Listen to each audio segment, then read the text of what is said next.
Urdish oktyabrdan boshlab pensiyani banklar orqali olish tartibi bo'yicha yangi qoidalar amalda qo'llanilishi ko'pchilik pensionerlar, ularning farzandlari va vasiylari uchun juda muhim masalaga aylandi. Men bugun sizga aynan shu mavzuni oddiy tilda, hujjat tilisiz, lekin ekspert sifatida aniq tushuntirib beraman. Bu ma'lumotni bilmaslik, pensiyani vaqtida ola olmaslik, bankka behuda qatnash, karta ishlamay qolishi, ishonchnoma bilan bog'liq muammo yoki pul yechishda ortiqcha xarajatga olib kelishi mumkin. Shuning uchun videoni oxirigacha ko'ring. Ayniqsa oilangizda pensioner ota-onangiz, buvingiz, bobongiz, nogironlik pensiyasi oluvchi yaqinlaringiz bo'lsa, bu ma'lumot bevosita sizga tegishli. Hozirning o'zida kanalga obuna bo'ling, videoga like bosing, chunki men bunday huquqiy va ijtimoiy mavzularni sodda qilib tushuntirib boraman. Avval pensiya olish tartibi ko'pchilik uchun tanish edi. Kimdir pensiyasini naqd shaklda pochta yoki yetkazib berish xizmati orqali olardi. Kimdir bank kartasiga tushirardi. Yana kimdir farzandining yordami bilan bankdan yechib olardi. Amalda ko'plab pensionerlar uchun asosiy savol bitta edi. Pensiyam qachon tushadi va uni qanday qilib qiynalmay olaman? Yangi tartibning asosiy mazmuni shundan iboratki, pensiya to'lovlarida banklar roli kuchayadi.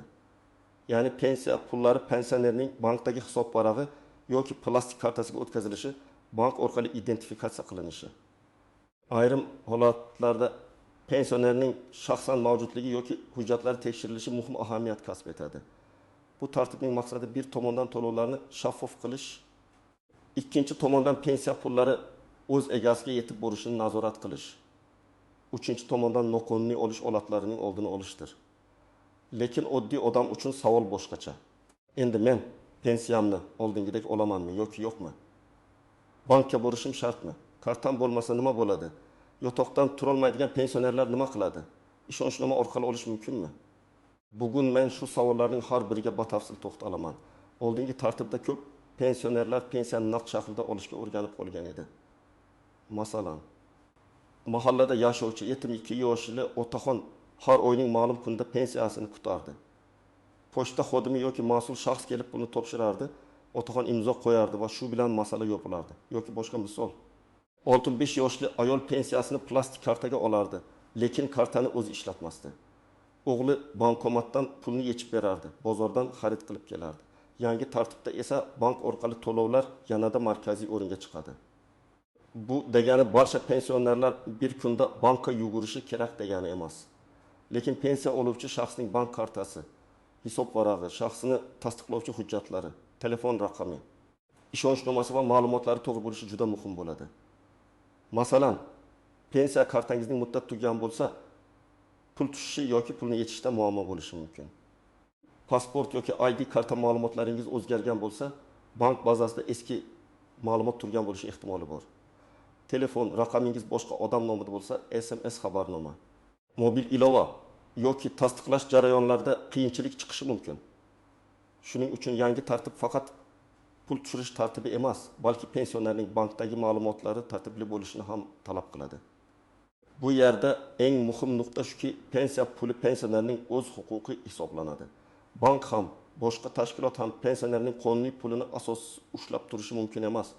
Lekin hujjatlar noto'g'ri, karta muddati tugagan, shaxsni tasdiqlash kerak, hisob varaq bloklangan yoki ishonchnoma muddati o'tgan bo'lsa, vaqtinchalik kechikishlar yuzaga kelishi mumkin. Men tomoshabinlarga shuni oldindan bilib, hozirdan tayyorgarlik ko'rishni maslahat beraman.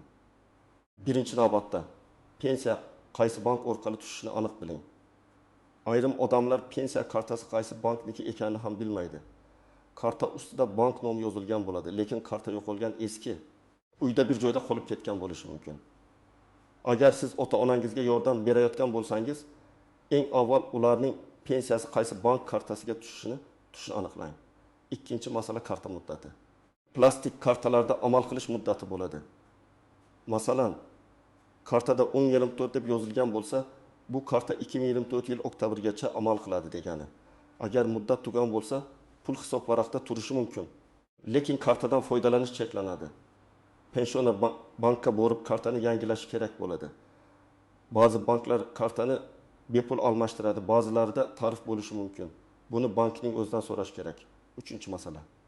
Shaxsni tasdiqlovchi hujjat. Hozir ko'plab jarayonlarda pasport o'rniga ID karta ishlatilmoqda. Agar pensionerning eski pasporti muddati tugagan bo'lsa yoki ma'lumotlar yangilangan bo'lsa, bankda ham ma'lumotlarni yangilash zarur bo'lishi mumkin. Chunki bank pensiya oluvchining kimligini aniq bilishi kerak. Bu nafaqat bank talabi, balki pul xavfsizligi uchun ham kerak. 4-masala ishonchnoma. Ko'plab pensionerlar sog'lig'i tufayli bankka bora olmaydi. Ularning o'rniga farzandi, turmush o'rtog'i yoki boshqa yaqin qarindoshi pulni olib beradi. Bunday holatda oddiy og'zaki kelishuv yetarli bo'lmasligi mumkin. Notarial tartibda rasmiylashtirilgan ishonchnoma talab qilinadi.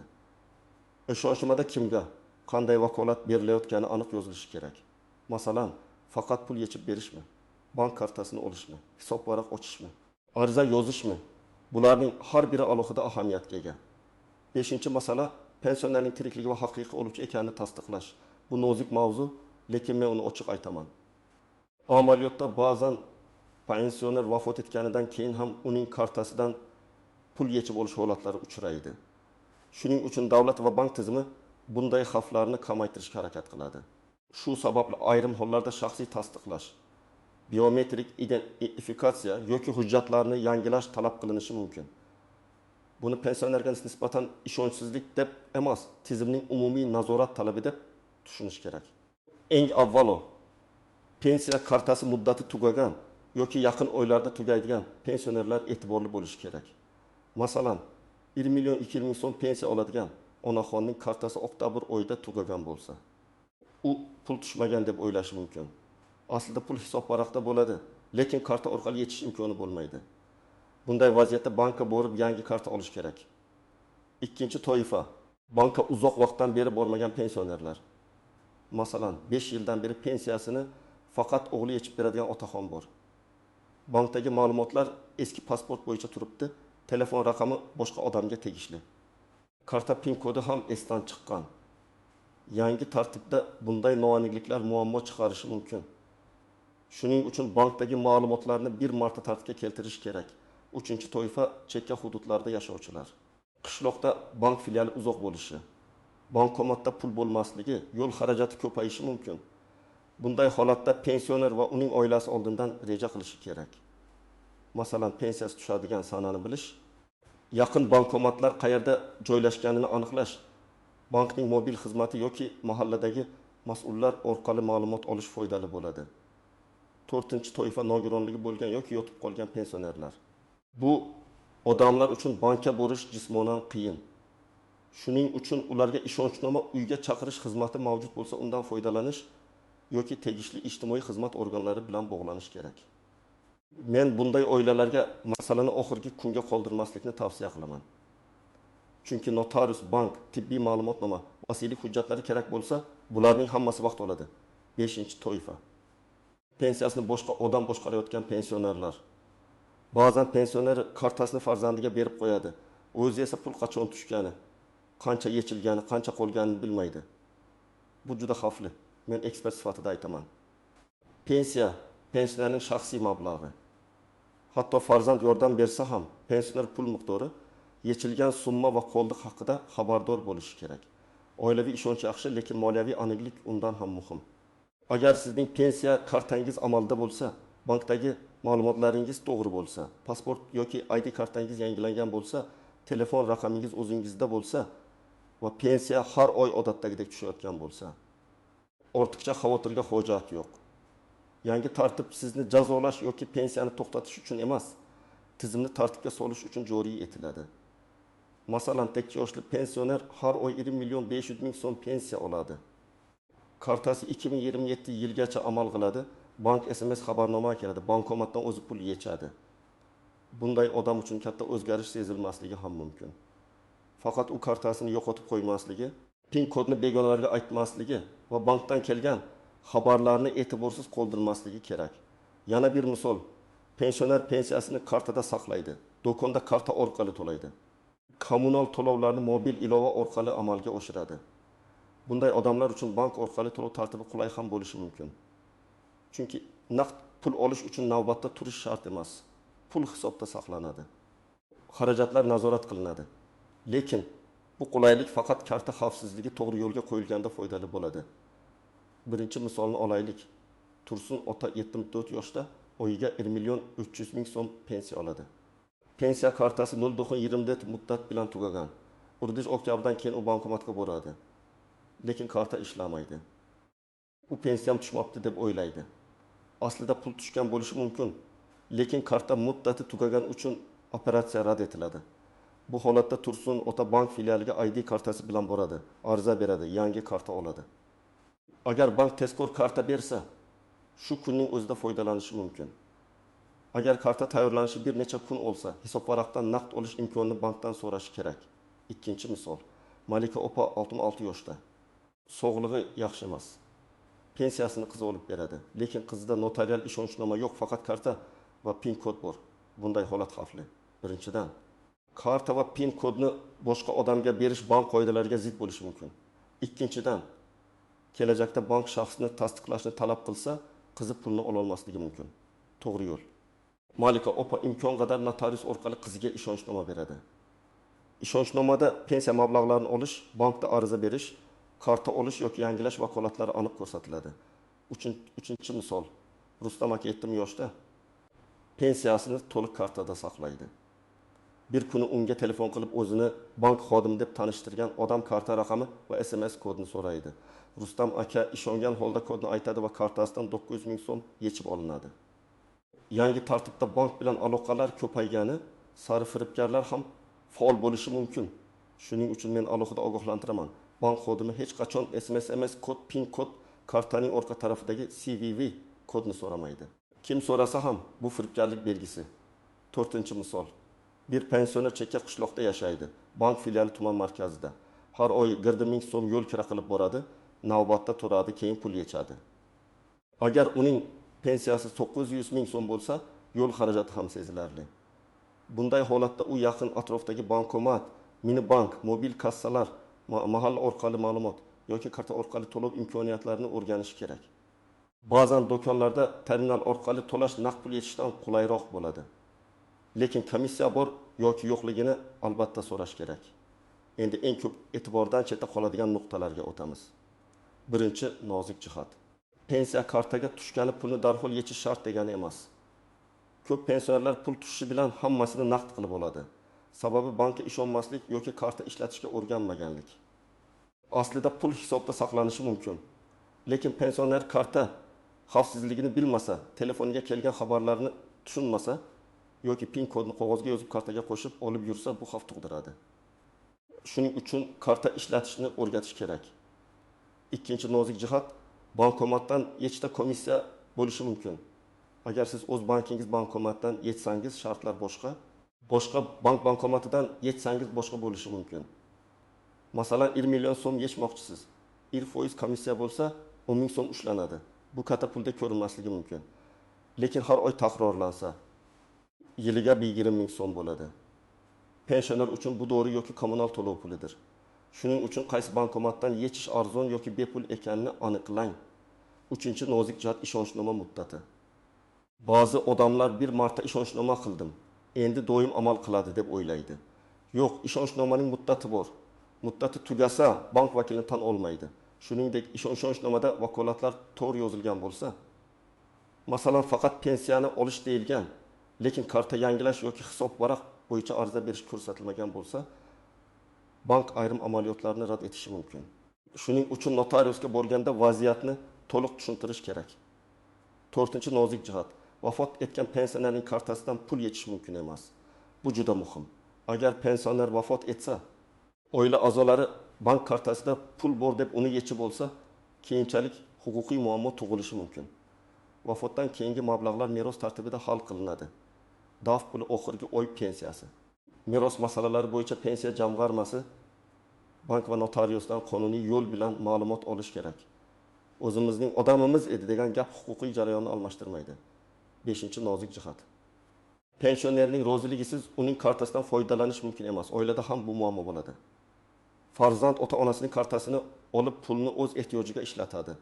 Pensioner esa uyalib indamaydi. Men buni alohida aytaman. Pensiya keksaning yashash manbai. Uni egasining roziligisiz ishlatish nafaqat axloqan noto'g'ri, balki huquqiy oqibatga ham olib kelishi mumkin. Oltinchi nozik jihat. Pensiya kechiksa darhol vahima qilish kerak emas. Ba'zan texnik sabab bayram kunlari banklarda o'tkazma hisob varaq ma'lumotidagi xatolik sababli kechikish bo'lishi mumkin. Lekin 3-4 kun o'tib ham pul tushmasa, pensioner bankka va pensiya jamg'armasi bo'limiga murojaat qilish kerak. Telefon orqali umumiy javob bilan cheklanib qolmasdan, zarur bo'lsa yozma murojaat qoldirish foydali. Endi men aniq nima qilish kerakligini bosqichma-bosqich aytaman. Birinchi qadam, pensiya oluvchi shaxsning hujjatlarini tekshiring. ID karta yoki pasport amaldami? Familiya, ism, tug'ilgan sana to'g'rimi? Hujjat muddati tugamaganmi? Agar hujjat muddati tugagan bo'lsa, avval uni yangilash kerak bo'ladi. Chunki bankdagi ko'p ishlar shaxsini tasdiqlovchi hujjatsiz bajarilmaydi. Ikkinchi qadam, pensiya kartasini tekshiring. Karta qaysi bankniki? Amal qilish muddati qachongacha? Karta yo'qolmaganmi? Magnit yoki chip qismi ishlaydimi? PIN kod esdami? Agar PIN kod esdan chiqqan bo'lsa, bankka murojaat qilib, uni tiklash yoki kartani almashtirish tartibini so'rang. PIN kodni hech qachon qog'ozga yozib kartaning yonida saqlamang. Uchinchi qadam, bankdagi telefon raqamini yangilang. Bu juda muhim. SMS xabarnoma, tasdiqlash kodlari, mobil ilova va bank ogohlantirishlari shu raqamga keladi. Agar raqam farzandingiz nomida bo'lsa ham, pensioner roziligi bilan tartibga keltiring. Eng yaxshi holat. Pensioner ishlatadigan telefon raqami bankda ko'rsatilgan bo'lishi. Agar pensioner telefon ishlata olmasa, ishonchli vakil masalasini rasmiylashtirish kerak. 4-qadam. Bankka borishdan oldin kerakli hujjatlarni tayyorlang. Odatda ID karta yoki pasport, pensiya kartasi, telefon zarur bo'lsa ishonchnoma kerak bo'ladi. Agar vakil borayotgan bo'lsa, vakilning ham shaxsini tasdiqlovchi hujjati bo'lishi shart. Nogironligi bo'lgan shaxs bo'yicha qo'shimcha hujjatlar talab qilinishi mumkin. Har bir bankning ichki tartibi farq qilishi mumkin. Shuning uchun borishdan oldin bank kol markaziga qo'ng'iroq qilib, aynan qanday hujjat kerakligini so'rang. 5-qadam, agar pensioner bankka bora olmasa, masalani rasmiy yo'l bilan hal qiling. Notariusga murojaat qilib, ishonchnoma rasmiylashtiring. Agar pensioner yotib qolgan bo'lsa, notariusni uyga chaqirish imkoniyati bor yo'qligini so'rang. Agar shaxs o'z xohishini bildira olmaydigan holatda bo'lsa, vasiylik yoki homiylik masalalari yuzaga kelishi mumkin. Bunday vaziyatda mahalla tibbiyot muassasasi, vasiylik organlari va notarius bilan maslahatlashish kerak. 6-qadam, bankdan yozma yoki elektron ma'lumot olishdan tortinmang. Agar sizga pensiya tushmagan deyishsa, sababini so'rang. Hisob varaq bloklanganmi? Karta muddati tugaganmi? Hujjat yangilanishi kerakmi? Pensiya jamg'armasidan o'tkazma kelmaganmi? Bank tizimida texnik xatolikmi? Og'zaki keling javobi bilan ketib o'tmang. Muammo aniq bo'lsa, yechim ham tezroq topiladi. 7-qadam, xarajatlarni nazorat qiling. Pensioner har oy qancha pensiya tushganini bilsin. Masalan, 20 ming so'm tushdi, 500 ming so'm oziq-ovqatga, 230 ming so'm doriga, 130 ming so'm kommunal to'lovga. 100 ming so'm yo'l xarajatiga ketdi, qolgan summa kartada qoldi. Bunday oddiy hisob pensionerga ham, oilaga ham aniqlik beradi. Pul qayerga ketayotganini bilmaslik nizolarga sabab bo'ladi. 8-qadam. Firibgarlikdan ehtiyot bo'ling. Hech kimga SMS kod bermang. Hech kimga PIN kod aytmang. Karta rasmini Telegram orqali yubormang. O'zini bank pensiya bo'limi, mahalla yoki yordam puli xodimi deb tanishtirgan odam sizdan karta ma'lumotlarini so'rasa, suhbatni to'xtating va bankning rasmiy raqamiga o'zingiz qo'ng'iroq qiling. Ayniqsa, burd oktyabrdan pensiyangiz to'xtaydi, hozir kodni ayting desa, bu juda katta ehtimol bilan firibgarlik. Agar muammo bank kartasi, PIN kod, karta muddati, bankomat, hisob varaq yoki SMS bilan bog'liq bo'lsa, birinchi navbatda o'sha bankka murojaat qiling. Bank filialiga borganingizda navbat ko'p bo'lishi mumkin, shuning uchun hujjatlarni to'liq olib boring. Bir hujjat yetishmagani uchun qayta borish pensioner uchun og'ir. Agar muammo pensiya tayinlanishi miqdori, pensiya umuman o'tkazilmagani yoki pensiya hujjatlari bilan bog'liq bo'lsa, pensiya jamg'armasining hududiy bo'limiga murojaat qilish kerak. Bu yerda bank emas, pensiya organi javob beradigan masalalar bo'ladi. Masalan, staj, ish haqi, qayta hisoblash, nogironlik pensiyasi, boquvchisini yo'qotganlik pensiyasi, to'lov to'xtatilishi sabablari shular jumlasidan. Agar pensionerning huquqi buzilayotgan bo'lsa, masalan, bank asossiz ravishda pulni bermasa, xodim qo'pol muomala qilsa, tushuntirish bermasa yoki murojaatni qabul qilmasa, bank rahbariyatiga, markaziy bankning murojaat kanallariga yoki tegishli davlat organlariga shikoyat qilish mumkin. Murojaatda sana filial nomi, xodimning ismi ma'lum bo'lsa, vaziyat tavsifi va talab aniq yozilishi kerak. Pulimni bering deb umumiy yozishdan ko'ra, falon sanada pensiya mablag'imni yecha olmadim, sababini yozma tushuntirib berishingizni so'rayman deb yozish ancha samarali. Agar oilada kimdir pensionerning kartasidan roziliksiz foydalanayotgan bo'lsa, bu ham jiddiy masala. Avval oilaviy tushuntirish, keyin zarur bo'lsa huquqiy maslahat olish kerak. Pensioner o'z mablag'ini himoya qilishga haqli. Keksalik odamni moliyaviy qarorlardan mahrum qilmaydi. 4 oktyabrdan banklar orqali pensiya berish tartibidagi o'zgarishlar ko'pchilik uchun oddiy texnik yangilikdek ko'rinishi mumkin. Lekin amalda bu pensionerning hujjatlari, bank kartasi, hisob varag'i, ishonchnomasi va xavfsizligi bilan bevosita bog'liq. Men sizga shuni ta'kidlayman. Muammoni pensiya tushadigan kuni emas, undan oldin hal qilish kerak. Bugun uyda pensioner yaqinlaringiz bo'lsa, ularning kartasini ko'ring, muddat tugamaganini tekshiring, qaysi bank orqali pensiya olayotganini aniqlang. Telefon raqami to'g'rimi? PIN kodni o'zi biladimi? Firibgarlardan qanday himoyalanishni tushunadimi? Shularni birma-bir tekshirib chiqing. Agar bankka borish kerak bo'lsa, hujjatlarni tayyorlab boring. Agar ishonchnoma kerak bo'lsa, notarius bilan oldindan gaplashing. Agar pensiya tushmasa, bank va pensiya jamg'armasidan aniq sababni so'rang. Bu mavzuda eng katta xato beparvolikdir. Har oy tushyapti-ku, keyin ko'ramiz degan yondashuv bir kuni pensionerning pulsiz qolishiga, dorisini vaqtida ola olmasligiga yoki bank eshigida soatlab kutishiga olib kelishi mumkin. To'g'ri tayyorgarlik esa bunday muammolarning oldini oladi. Demak, asosiy gap shuki, pensiya huquqingiz saqlanadi. Lekin uni bank orqali muammosiz olish uchun hujjatlar, karta, hisob varaq va vakolatlar tartibda bo'lishi kerak. Men sizga maslahat beraman, bu videoni faqat ko'rib qo'ymang. Uyda amalda tekshiruv qiling. Ayniqsa keksa ota-onangiz, yolg'iz yashaydigan qo'shningiz yoki bank ishlaridan tushunmaydigan qarindoshingiz bo'lsa, ularga yordam bering. Sizningcha pensiyani banklar orqali berish tartibi pensionerlar uchun qulaymi yoki qiyinchilik tug'diradimi? Fikringizni izohlarda yozib qoldiring. Videoga like bosing, kanalga obuna bo'ling va bu ma'lumotni pensioner yaqinlari bor odamlarga yuboring. Chunki bitta vaqtida aytilgan ma'lumot kimningdir, pensiyasini vaqtida va muammosiz olishiga yordam berishi mumkin.